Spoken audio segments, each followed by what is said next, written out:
Bakit po puro mga ina-upload po nila parang throwback at edited or AI ba? Ba't po parang binablurred? 'Di ba? O, pakinggan po natin mga Lodi ha. So, para sa mga kababayan nagmamahal sa iyo, sir, kamusta po ang inyong kalusugan? Magpapasalamat naman ako sa mga nag-aalala sa akin. Pasensya po, PBBM ha. Nag-aalala po kasi kami, baka po iba na po yung nagpapatakbo ng ating gobyerno, hindi na po kayo. Wala po tayong problema. Wala daw po siyang iniindang problema, maayos po yung kanyang kalagayan, wag daw po natin siyang alalahanin. Tingnan nyo naman po yung lips mga idol, napakaputla na po. May dugo ka pa ba, PBBM? Hindi namin alam yung kumakalat na balita kung totoo po ba yun o hindi. Mas maigi na kayo na po ang pumutol ng aming pagdududa na magpakita na nga po kayo ng live para matapos na po itong usapan na to. O baka naman kasi totoo. Nasa konstitusyon naman, kung hindi na po kayang gampanan ng Pangulo na pagsilbihan ang bansang Pilipinas, kailangan na po siyang palitan ng Vice Presidente. Nananawagan po kami, PBBM, magparamdam na po kayo. Yung tipong live, kayo po ay buhay, kayo po ay nasa maayos na kalagayan para po mapanatag na po kaming nag-aabang ng katotohanan.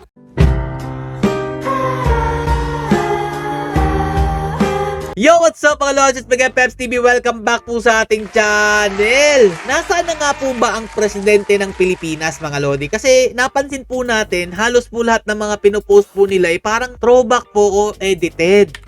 Kung mapapansin po kasi natin mga Lodi, lahat po ng mga post ni PBBM parang mataba pa po yung pisngi niya. Pero ngayon po kasi, alam naman natin yung kalagayan niya na mayat po talaga siya. Bakit po puro mga ina-upload po nila parang throwback at edited or AI ba?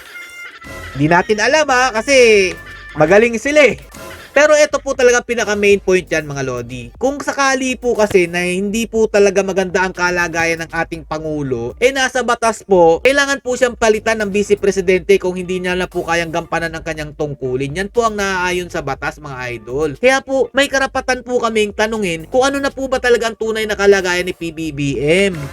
Kasi nga po mga Lodi, kung mapapansin po natin dito po sa post ni Madam Claire Castro, ito po, yung naghaharutan pa po sila. Tingnan nyo naman po yung itsura mga Lodi. Diba? Inamin naman po niya na namayat po siya.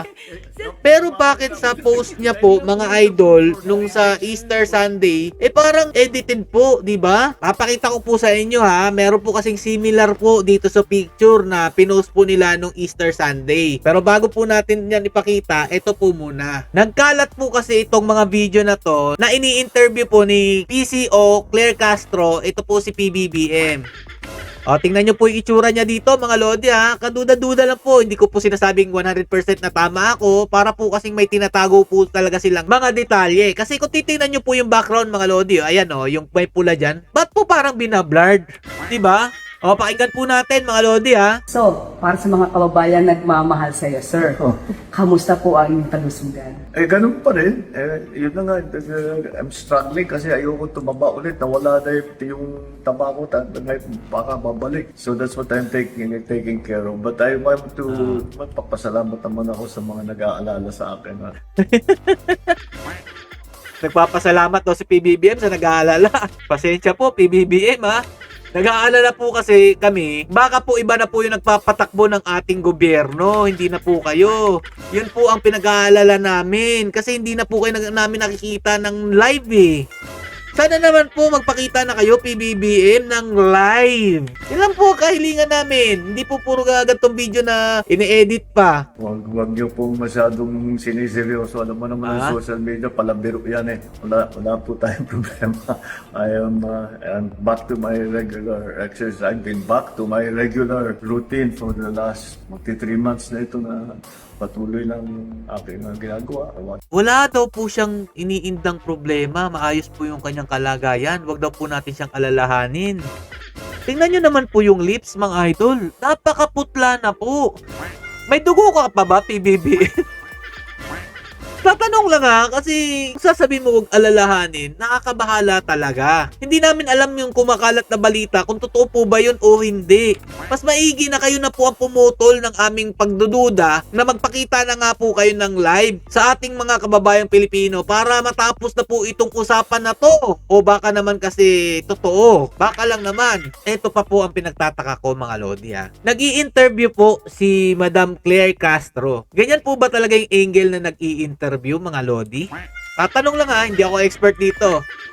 So ito mga Lodi ha, base sa ating nasiyasat dito, may ipapakita lang po ako sa inyo. Dahil po yan mga post na yan, galing po yan sa Newswatch Plus Philippines. 6.4 million followers. Ito po ang mga pinopost nila. May tatlo pong pinost itong page na to na ayon nga daw po dito sa ceasefire ng Iran at saka ng Amerika. Sige, pagbigyan po natin, baka kasi hindi naman talaga ayan. So, eto po. May napansin po akong kakaiba dito po sa post na ito. Kasi, ganito po yung ginagawa ko kung para malaman kung etong picture nga po ba na ito, luma o rini-upload lang po. Ganito po yung ginagawa ko mga Lodi. Sinesave ko po ang picture, then pupunta po ako ng Google, hahanapin ko po yung similar pictures na gusto ko pong malaman. Ganito lang po yan. Punta lang po kayo dito sa search by image, then upload nyo po yung picture kung saan po kayo nagdududa. Tapos may lalabas po dito ng mga similar image. Ito po yung pinagtataka ko dyan mga Lodi, no? Kapag clinic ko po itong similar image na to, pumupunta po siya dito mga idol. Iba na po yung picture. December 7, 2022. Pero kung titingnan nyo dito, yung clinic ko na similar image mga Lodi, tama naman. Dito po sa post nila noong April 6, 2026. Pero kung titingnan po natin dito sa similar photo, ayan po, napakarami po niya, no? Ito po ang clinic ko mga Lodi, ABS-CBN, August 23, 2022. Similar image mga Lodi. Nitong post nila noong April 6. Tingnan nyo pong mabuti na halos magkapareho ng panunumpa. Sobrang coincidence na po ba talaga na may ganitong kaganapan na halos magkasing tulad lang? Pero ito yung pinagtataka ko mga Lodi. Parehong image nung clinic po natin na ito po mga Lodi, pagpunta po natin, iba po yung image at nangabura po yung mga imahe. Ayan mga Lodi, burado. May napansin pa tayo dito mga Lodi PBBM advances collaboration with Japan's Mitsubishi Corp on energy infrastructure digital services. Ito mga Lodi, nakita niyo yan? Diba meron din po silang collaboration nung Mitsubishi dito po sa post ni Bongbong Marcos Jr. Ito po, diba? April 6 din po yan, 2026. Yan lang yun po yung mga katanungan natin mga Lodi. Hindi ko po sinasabing tama ako 100% pero may napapansin lang po tayo na gusto ko po nating malaman ang tunay na kasagutan. At ito po, parang throwback pictures po nila nung bumati po si PBBM ng Happy Easter everyone. Grinab ko po yung picture na yan mga Lodi, hinanap po natin yung similar, gaya po nung ginawa ko kanina, ito po. Tinype ko lang po, similar photo nung pinost po ni PBBM na Happy Easter. Ito po yung nakita natin. Post po ito ni Lisa Araneta Marcos. Ikumpara po natin dito po sa post ni PBBM. Kung mapapansin nyo mga Lodi parang yung hapagkainan lang po ang nagbago. Pero yung vibes ng kanyang pwesto o ng lugar, halos magkapareho lang po, pati ang itsura po ni PBBM mga idol. Yan po ang pinagtataka po natin. Kung sakali man po kasing maayos po talaga ang kalagayan ni PBBM at maayos po ang kanilang samahan sa pamilya, imposible naman po na gagamit po tayo ng throwback pictures. Diba po mga idol? Ano pong dahilan kung bakit po throwback pictures ang kanilang ipopost sa araw po ng Semana Santa?